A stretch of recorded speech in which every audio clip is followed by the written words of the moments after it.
I am a huge fan of sitcoms and TV comedies. I love shows like The Office and Seinfeld, and one of the things that I love most about these shows is the way that they use what's called a trope. And a trope is a storytelling device. It's kind of like a basic story outline that you can use and plug your characters into. And so we've all seen these kind of common episodes on TV sitcoms like The Long Wait, where the characters are waiting a super long time for something to happen.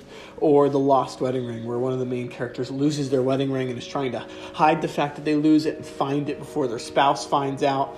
And one of the most classic ones is the two-timer date. And that's when the main character, usually a guy, finds himself on a date with two girls at the same time. And, he's trying to change outfits, and his best friend is helping him, and he's trying not to confuse their names. And what always happens is it always blows up in his face. And while I don't think any of us have actually tried this, I think we do this a lot with God. See, I think we not end up on a date with two guys or two girls, but on a date with two gods. See, we try and juggle having a relationship with God and having a relationship with an idol. And what an idol is anything that steals your worship or your love for God. It could be things like money or sex or influence. And what always happens with the guy on the TV show is that he ends up screwing something up. He calls the wrong girl the wrong name, or he wears the wrong shirt to one date that he was wearing on the other. And the girls always find out, and it always blows up in his face. And I wonder if our doing this with God could blow up in our faces. Like, could we get confused and end up integrating our relationship with God and idols? And what I want to do is I want to take a look at a story in the book of Judges that I think talks about this really, really well. See, Judges was a pretty rough time in Israel's history. There was no king. Everyone was doing whatever they wanted. Their idolatry was running rampant in their culture.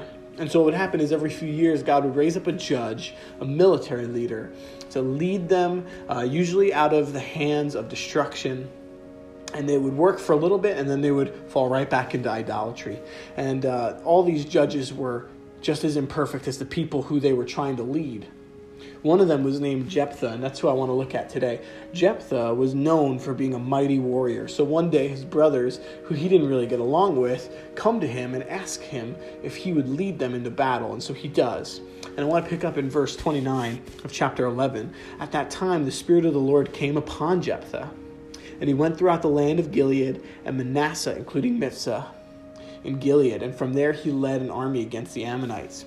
And I want you to notice that the Spirit of God anoints Jephthah right then and there. This is essentially God promising him the victory. By giving him his Spirit, God's promising Jephthah the victory over the Ammonites. But I want you to watch what Jephthah does in verse 30. And Jephthah made a vow to the Lord, and he said, if you give me victory over the Ammonites, I will give to the Lord whatever comes out of my house to meet me. When I return in triumph, I will sacrifice it as a burnt offering. And so what he just did is he undermined God's promise, right? Like, God promises him the victory by giving him his Spirit, but at the same time, Jephthah just made a promise to offer something as a burnt sacrifice if he gives him the victory. It doesn't really make a whole lot of sense. And what's happening is he's undermining God's promise. He's trying to cut a deal and earn what God has already promised him. And when we do this, we demote God. We begin to treat him like he's an idol. I also want you to notice something really significant here.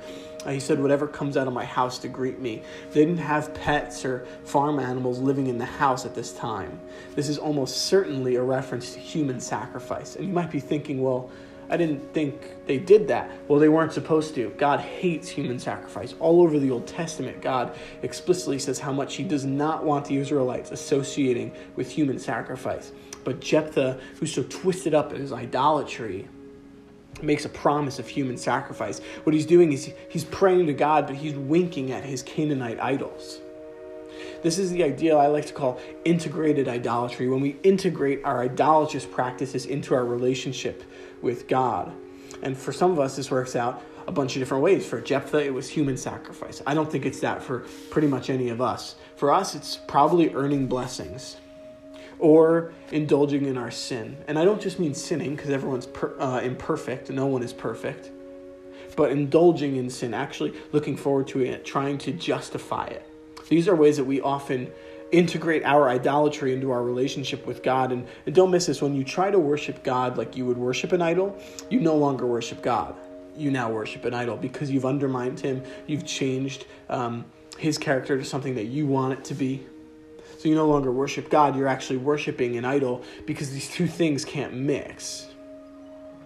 And so as I wrap up, what happens to Jephthah? Well, he wins, and as it happens, his only daughter comes out to greet him. His only child, his only daughter comes out to greet him, and he goes through with the tragic vow that he made. And he sacrifices her. And what is really heartbreaking is that I think Jephthah could have gone to God and asked for forgiveness and repented of this vow and not held to it. But what happened is, because his heart was so twisted up by his idols, they began to have their way with his life. When you give yourself over to your idols, they begin to kind of have their way with your life. And I don't want you to miss that idols offer you something. For us, a lot of times it's pleasure, success, influence, but they also cost something. Idolatry is a transaction. They offer you pleasure or success or influence, but they always cost the same thing: death, pain, and destruction. Jesus understood this in John 10. He says, "The thief comes to kill, steal, and destroy, but I came that they might have life and have it abundantly." Idols offer pleasure, but Jesus offers life.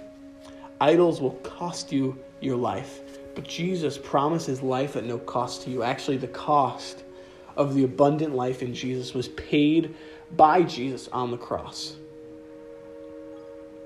And these two things are on either end of the spectrum. They are diametrically opposed to one another. Jesus offers life at no cost to you, and idols offer some things, but at the cost of death. These two things can't coexist together. You can serve God or you can serve idols, but you can't serve both.